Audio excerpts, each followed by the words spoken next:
Okay, dito na po tayo. Eto na po. Mukhang ipasisibak na ni Tito Sen. Ha? Ipasisibak na ni Tito Sen. Si Bato. Walang kwenta eh. Sumisweldo, nagtatago. Bad. Block kay Vice President Sara Duterte. Pero missing in action si Senator Bato at wala rin daw paramdam. Nasa frontline ng balitang yan si Mayan Los Baños. Humarap sa plenaryo ng Senado si Vice President Sara Duterte para sa deliberasyon ng pondo ng kanyang opisina sa susunod na taon. Pero wala pang 5 minuto, lumusot na sa plenaryo ng Senado ang pondo ng OVP. Ibinalik nila ang 889 million pesos na panukalang budget kahit pati napyasan ito ng Kamara at ginawang 733 million pesos. Matatanda ang naging tensyonado noon ang Kamara at si VP Sara dahil sa alegasyong maling paggamit ng bise ng kanyang confidential funds. Una nang sinabi ng OVP na wala ng confi funds sa kanilang 2026 budget. Matapos naman ang deliberasyon ng OVP budget sa plenaryo, nagkita-kita sa Senado sila VP Sara at ilan pa sa kanyang mga kaalyadong sina Senators Robin Padilla, Bongo at Amy Marcos. Mga tanga! Si Robin, tanga-tanga. Tanga ka, Robin. Tanga-tanga mo, Robin. Pero mo, iimbestiga mo, nag-request ka pa ng investigasyon, iimbestiga mo si Badoy. Ang bobo mo, Robin. Grabe, sayang pera namin sa'yo.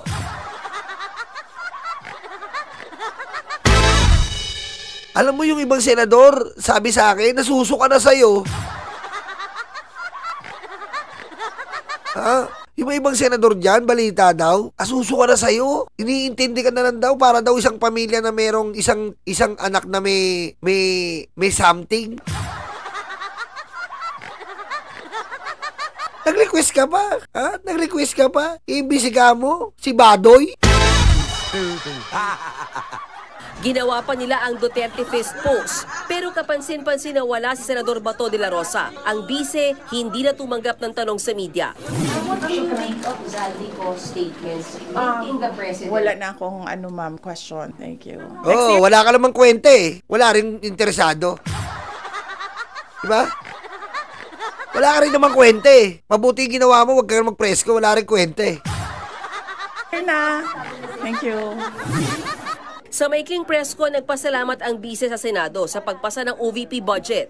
Ayon naman kay Finance Committee Chairman Win Gatchalian, ngayon ang huling araw ng budget deliberations dito sa Senado. Nakatakda sana si Senator Bato de la Rosa na mag-defend ng budget ng Department of National Defense. Pero absent pa rin siya hanggang ngayon. Samantala, planong isa lang sa period of amendments ang pambansang budget sa susunod na linggo. Hindi pa pumapasok si Senator Bato de la Rosa. Pero mo, pinapasweldo po natin yan ha, nagtatago. Sumisweldo yan. Ginagamit niya yung pera ng taong bayan sa pagtatago. Ang kapal ng muka. Ganyan ba, mga DDS? Pinapasweldo natin tong mongmang na senador nyo para magtago. What the fuck? Ha? Matapang lang nung 2016 to 2022. Hanggang dun lang yung tapang. O ngayon, nagtatago. Yan ang mga DDS, manang-manay senador nila, mangmang. Pinapasweldo ng taong bayan para magtago sa kabundukan. Tapos sasabihin niya, make my D, make my D. Ikaw, Trillanes, ikaw magbuha sa akin. Oh, ano? Ipusas mo ko, make my D. Wala kang puso, hayop ka! Puti kayo! Sabi ko sa inyo mga DDS, perwisyo kayo, sakit na kayo ng taong bayan eh. Anak ka ng Simula nang mag-resume ang sesyon. Kay SP yung kay Senator Bato lang, nagpaalam po ba siya na absent siya even budget day? Hindi, he has not gotten in touch with me since the break. What do you make of it, SP, na hindi siya nagpaalam? Pwede po yun, SP? Oh yeah, malalaki na sila. It's their own lookout. Ayon pa kay Senate President Soto, hindi magandang absent ang senador na magdedepensa ng budget ng isang ahensya. Hero mo, hindi ba kayo nahihiya niyo mga DDS? Proud pa kayo sa ginagawa nyo? Sa senador nyo? Ha? Naapektuhan ang ating sandataang lakas national defense natin dahil sa mangmang nyo na senador. Oh, Ganyan ba? Ganyan? Nakaka-apekto yan sa Pilipino kasi nga, siya magdi-deliver ng budget eh. Siya talakay doon, didepensaan niya yung budget, ginagawa ni Win Gatchalian. Biro mo si Win Gatchalian ang umano? Si Win Gatchalian ang sumalo, kadiri. Hindi okay yun. Sana, kung hindi mo kaya, hindi mo dapat kay hiniling na makuha mo yung... Kita mo, kung hindi mo kaya maging senador, umalis ka! Diba? Kung duwag ka, lumayas ka!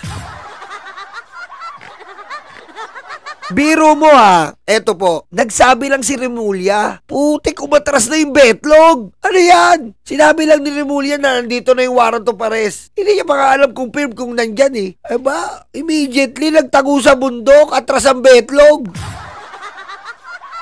Ganyan ba? Ganyan ba, senador? Paano yan kung may mas matindi pa tayo? Alam ba, gera tayo ng China, putik baka unang tumakbo yan.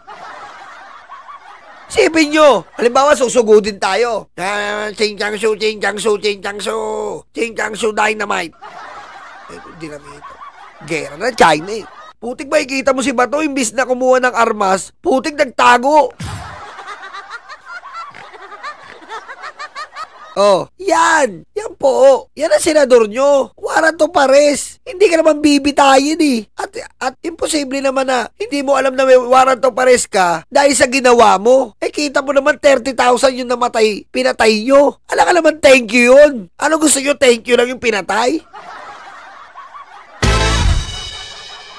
Ano gusto nyo, thank you lang? Tapos sasabihin pa ng mangmang ni Peluca, De Anit, De Polgoso, Moco Loco. Anong sabi ni Peluca? Wala daw due process si Digong. Kung di ka ba naman panot na nagtatago sa Peluca mong mabantot, paano naman yung pinatay? Asa yung due process doon? Asa ng due process doon? Panot. Yung patay yun Si Digong buhay pa. Sana nga mamatay na eh. Yung patay na mga pamilya, asa ng due process doon? Bakit iniintindi nyo pa rin yung due process si Digong? Diba? Ano ka ba? Kaya tama yung sinabi ni Carpio, ikaw ang pinakabobong abogado. Patayin mo si BBM? No joke.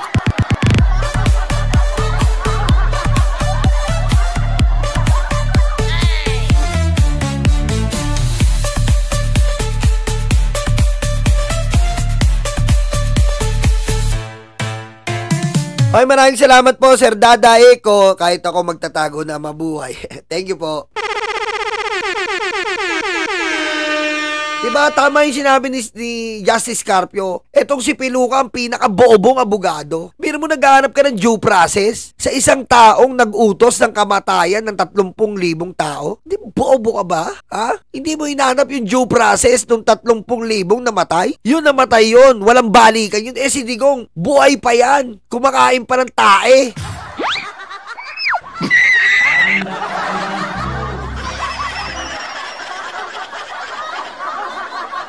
Buhay pa si Digong.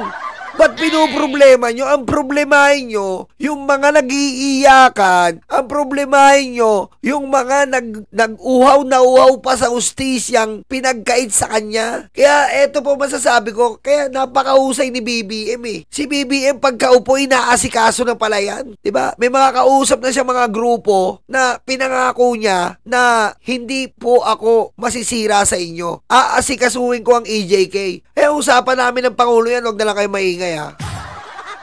Hoy, kakamping! Mr. Densyo 19, kakamping! Maraming salamat.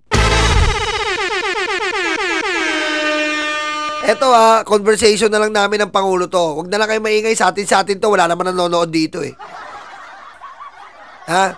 Isa sa mga nagpanalo sa Pangulo nung nagkaroon po ng pag-uusap na bibigyan niya ng hustisya ang EJK. Po isa sa mga nagpanalo sa Pangulo. At hindi siya sumira doon. Hindi siya sumira. Hinigitan niya pa. Bakit hinigitan niya pa? Hindi lang niya po pinatalakay sa DOJ.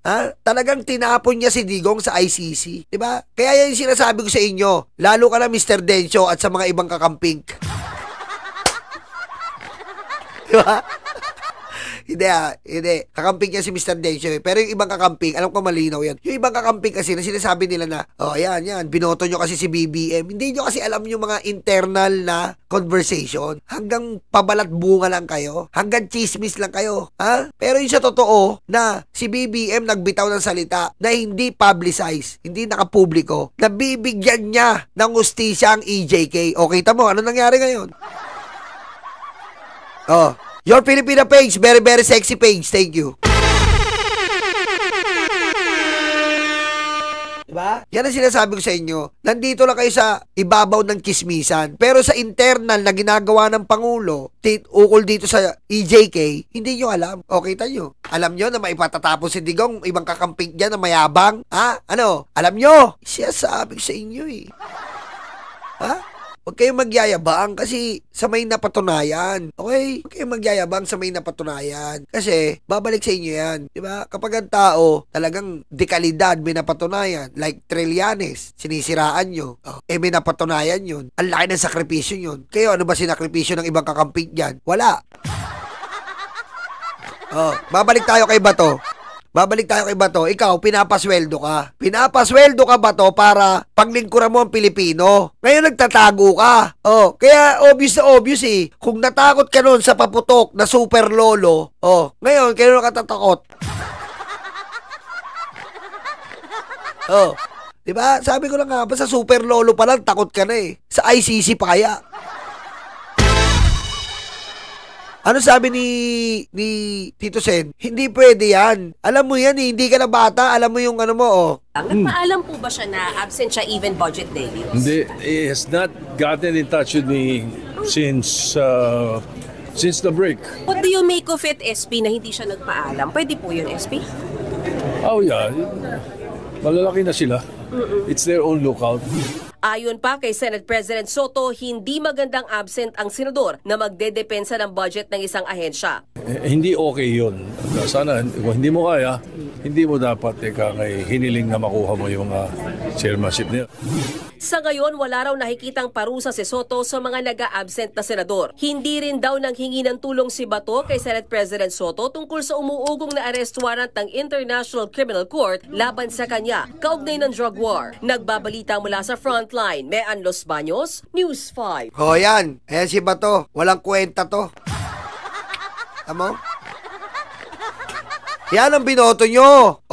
Puta, ikaw nga ko yan. Pupunta ako sa ICC. At ba to, hindi ka pwedeng hindi pumunta sa ICC.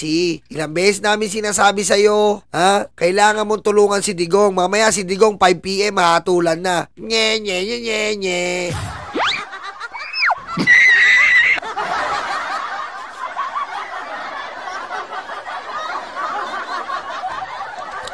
Mamaya pong alas 5, si Digong hatulan na. Interim release? Interim release mo mukha mo. Anong interim release? Anong interim release sinasabi mo?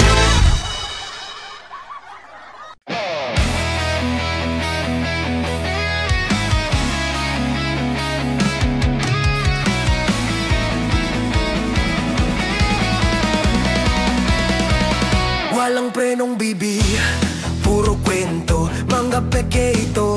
Ulang na mangga aso, pilit ginigiba, hindi natutumba, handang mong harapin kahit sino pa sila.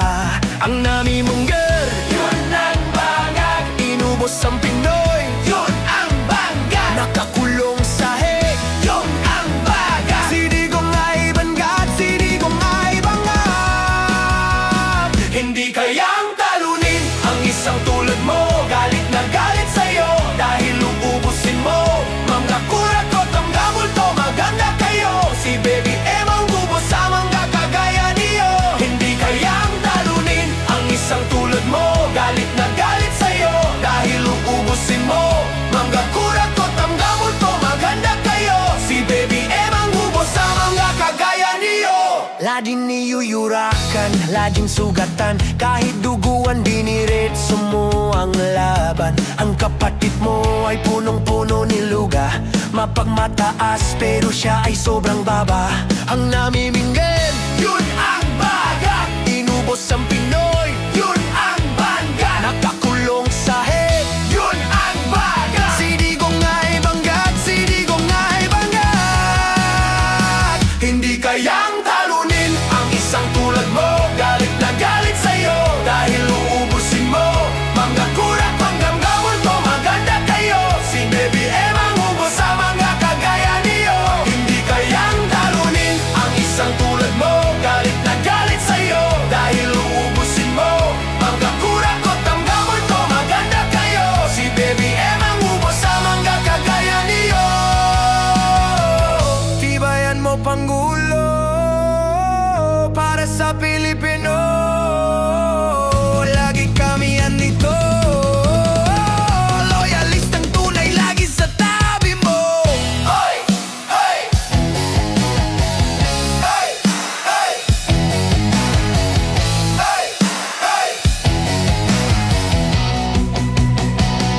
isang Pinoy. Yun ang bangga. Nakakulong sa head. Yun ang bangga. Sidigong kaibangga, sidigong aibanga. Hindi kayang talunin ang isang tulad mo. Galit na galit sa'yo dahil ububusin mo. Mga kurakon multo, maganda ka.